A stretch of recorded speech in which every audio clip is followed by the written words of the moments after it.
Well, our big focus, Canada's Prime Minister Justin Trudeau has said that Canada will significantly reduce the number of new immigrants it allows into the country after acknowledging that his government failed to get the balance right coming out of the pandemic. But before we get you the details on that, I'd like to also let you know that Sanjay Verma, the envoy to India, has actually spoken about the radicalization of Khalistani elements as far as students are concerned in Canada. My colleague Vishnu Shol spoke exclusively to him on NDTV's Left, Right and Centre. Take a glimpse of that. What about Indian students? I believe we are the largest cohort of international students in Canada. They would have anxious parents. They would be worried about visas in the future. I was a student in Canadian universities. Both my degrees are from there. What would your message be to all of those, very concerned people back home? Their kids are over there.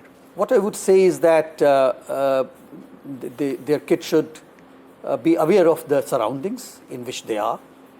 They should not be influenced by the outreach from these Khalistani terrorists and extremists.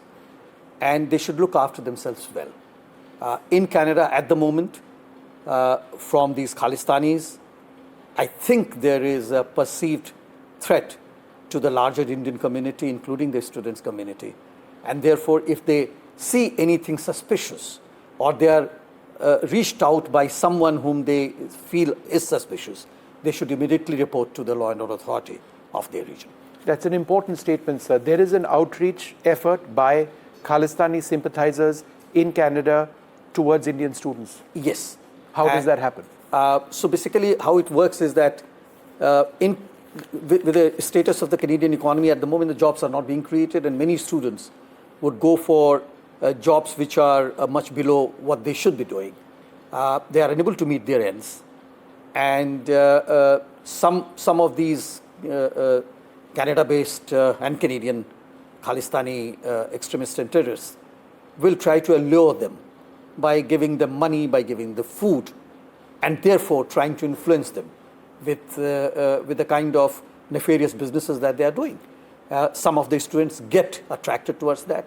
Then there is another thing which is happening. Some of the students would be asked to get photographed in front of the Indian High Commission in Ottawa or the two consulates, shouting anti-India slogans, desecrating our flag, or doing something which is disrespectful to India, and then they will go and seek asylum, because their version will be that if I go back to India now, I'll be punished. So one way of people seeking asylum would be under the influence of Khalistani extremists. Students would come in front of the High Commission or one of our consulates, do something which insults our flag, our embassy, our High Commission, etc., and then seek asylum, right? And there have been cases of students like that being granted asylum. Many such cases. And recently we have also come across some of the cases where Indian nationals would land at the airport. With the visa, Canadian visa, they will not be allowed in. And in a few cases, very few cases, the Canadian authority there will ask them, look, if you file an asylum request, you'll be allowed in. What is this? So there are various kinds of influences which are pushing these students in the wrong direction. So parents, please talk to your children very regularly. Try to understand their welfare. Give them sane advice so that they don't fall on the wrong side of the society. The big story we're tracking from Canada, Prime Minister Justin Trudeau has said that Canada will significantly reduce the number of new immigrants it allows into the country after acknowledging that his government has failed to get the balance right coming out of the pandemic. Now, while Canada has long prided itself as a place that welcomes new immigrants, public opinion in the country has recently soured on immigration, which has been blamed for reducing housing affordability. Canada is now set to bring in 3,95,000 new permanent residents in the year 2025, 3,80,000 new immigrants in 2026, and 3,65,000 new immigrants in 2027. That's down from 4,85,000 in 2024 in the first multi-year reduction since Ottawa started laying out multi-year immigration levels back in 2018. To understand the ramifications on ground zero, we have with us Daniel Boardman at the moment. As always, Daniel, thanks so much for making time for us. Some industry experts I've been speaking to in Canada argue that they were able to officially avoid a recession because of immigration. But Daniel, what have been some of the initial reactions to this major reversal in immigration policy on home ground? Everyone's happy with the reduction, and vast majority of people say it's not enough. It should be even lower. And while it is technically true that immigration did save us from a recession, it made the country poorer by just increasing GDP, but it reduced GDP per capita. So Canada used to be a resource industry before Justin Trudeau. We have tons of oil, we have tons of natural gas, we have tons of lumber, and this is the backbone of our economy. When Justin Trudeau came in, this is, of course, to save the planet. We have to get rid of all of this. So Canada's new economy is now human trafficking and money laundering. We call this immigration and education. So many Indian students that I saw the second one you just did, and a lot is right in there. Many Indian students coming into Canada are not actually students, but they're victims of human trafficking. If you're going to a real Canadian university like McGill, U of T, UBC, then this doesn't apply to you. That's what most Indians think Canadian schools are. But in the Trudeau administration, we've had this boom of sort of fake schools, diploma mills. Right. So it's like a strip mall. There's a room inside a strip mall, like a place. There'll be 8 schools in that one classroom. They have one online course per week, and you pay $20,000 or 20 lakh to get into that. So Canada's now a human trafficking scheme, mostly from India, and you have criminal organizations on the Indian side and criminal organizations on the Canadian side working together with usually Khalistanis to bring people into the country. So with the criminal organizations, you can you get these families and whatever, you sell the dream of Canada, mostly to kids in the Punjab region, you bring them into Canada. These immigration consultants say, don't worry, you'll be able to stay in Canada indefinitely because we'll cheat the system. You sign something saying you're not allowed to leave, you'll go home after your education. In fact, malpractices in this entire immigration exercise have been brought to the fore and are under investigation increasingly now. Daniel, we have been able to establish through opinion polls in Canada that a growing number of Canadians do think that Canada is bringing in too many immigrants, as you're highlighting. But are small business owners' heads spinning from this change, or overall it's being considered a positive sort of reversal in policy?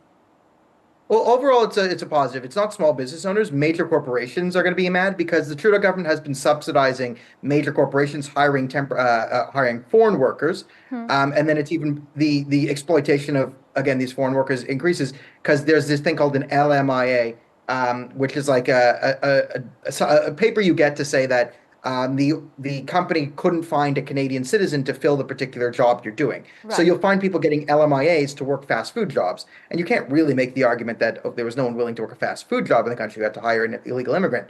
But again, a foreign worker.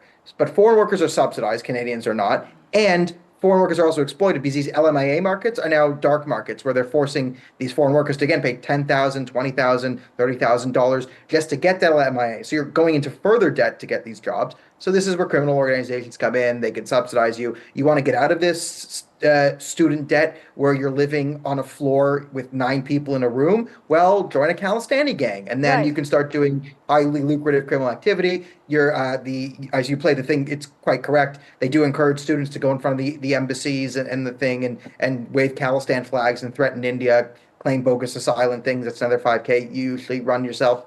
So this is the system that's propped up Canada's economy for the last 10 years. It's exploiting people mostly from India, but other parts of the world, getting $20,000, $30,000 out of them, and then dumping them in hyperinflating the real estate market because you have 10 students to one apartment, so you can sort of bump up the rent because you can charge well, the government there says that these measures are expected to result in a population decline of 0.2% in both the coming years of 2025 and 2026. But many are still questioning whether it's enough to bring down immigration levels to a permissible level and whether it's enough to reduce Canada's housing supply gap. Thanks so much, though, Daniel Boardman, as always, for joining us on NDTV. Thanks, Pat.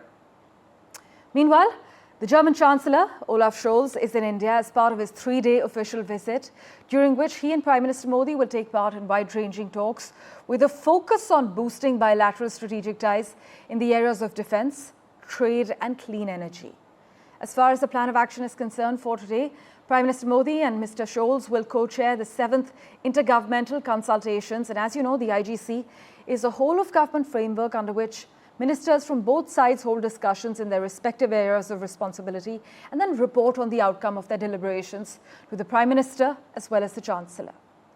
The German cabinet, by the way, has recently adopted a key document titled Focus on India, aimed at elevating the bilateral relations to the next level. My colleague Mohammad Ghazali has been tracking the German Chancellor's visit very closely. He joins us live at the moment. Ghazali, take us through the German Chancellor and Prime Minister Modi's plan of action for the day. See, today there are bilateral talks which will be held between India and Germany, between the Chancellor of Germany, Mr. Olaf Scholz, and Mr. Narendra Modi, the Indian Prime Minister. And it is more of an intergovernmental consultation group, which is basically the entire cabinet or the key cabinet ministers of India and Germany. They will both be meeting today. Today at 10 a.m. around, the first meeting between Indian Prime Minister and German Chancellor, Mr. Olaf Scholz, will be held. But in the larger context, the relevance of this visit is very important. Why? We know that Germany's economy has taken a hit because of its involvement and assistance to the Ukraine-Russia war. Also, Germany is also looking for a key partner in Asia because of the rising influence of China near the South China Sea and its frictions with Taiwan. And that is why Germany is looking for a reliable partner. And Germany's ambassador to India, Mr.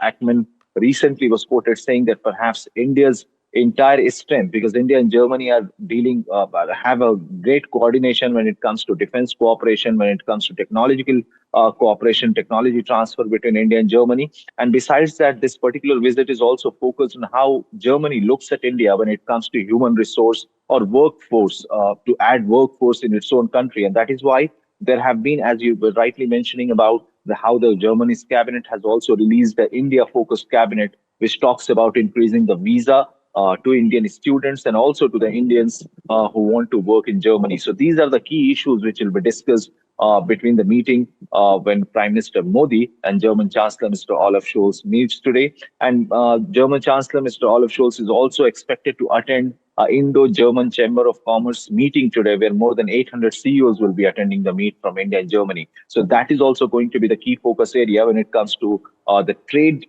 partnership between the two countries.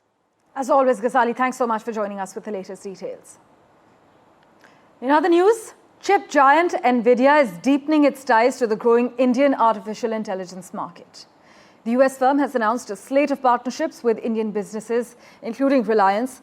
In fact, Nvidia also plans to work with a local IT company to create an AI model in Hindi. Global chip firms are racing to build semiconductor facilities in India, which aims to eventually compete with other tech hubs like Taiwan.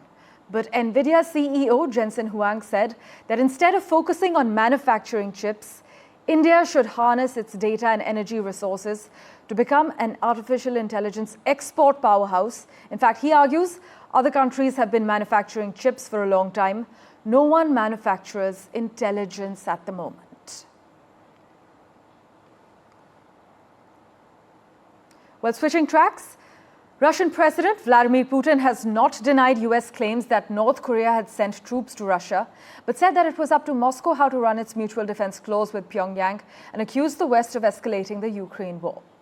Meanwhile, Putin said that his relationship with the United States after the presidential elections would depend on what attitude Washington adopts, as he welcomed comments by Donald Trump on his desire to end the Ukraine conflict as sincere. But the Kremlin leader struck a hardline tone, warning the West it was an illusion to think Russia could be defeated on the battlefield and that any peace deal would have to recognize Russia's control of swaths of Ukrainian territory. And for a quick comment on the matter, we have with us Dr. Zakir Hussain from the Indian Council of World Affairs. Thanks so much, sir, for joining us. Now, Putin essentially says the ball is in Washington's court on US-Russia ties, but in the backdrop of Trump's criticism of the scale of US military assistance for Ukraine, B, his apparent reluctance to blame Putin for Russia's full-scale invasion, and C, during the presidential debate, Trump's refusal to say whether he wants Ukraine to win the war. At this stage, would it be fair to say that many in Moscow are actually waiting to toast to Trump winning in about 2 weeks, sir?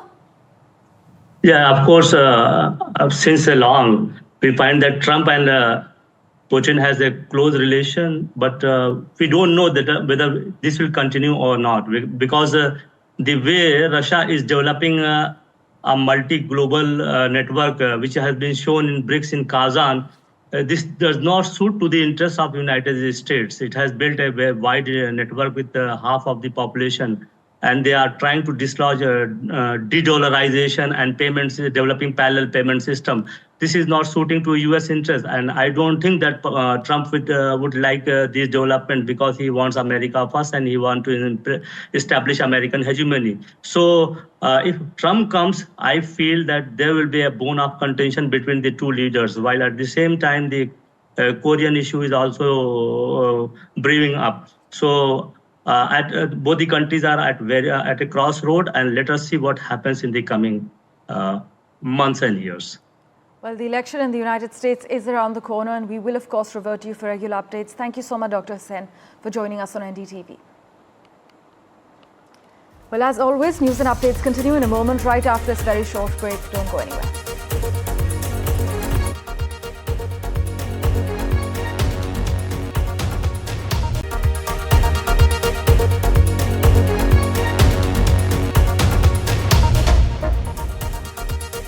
Welcome back.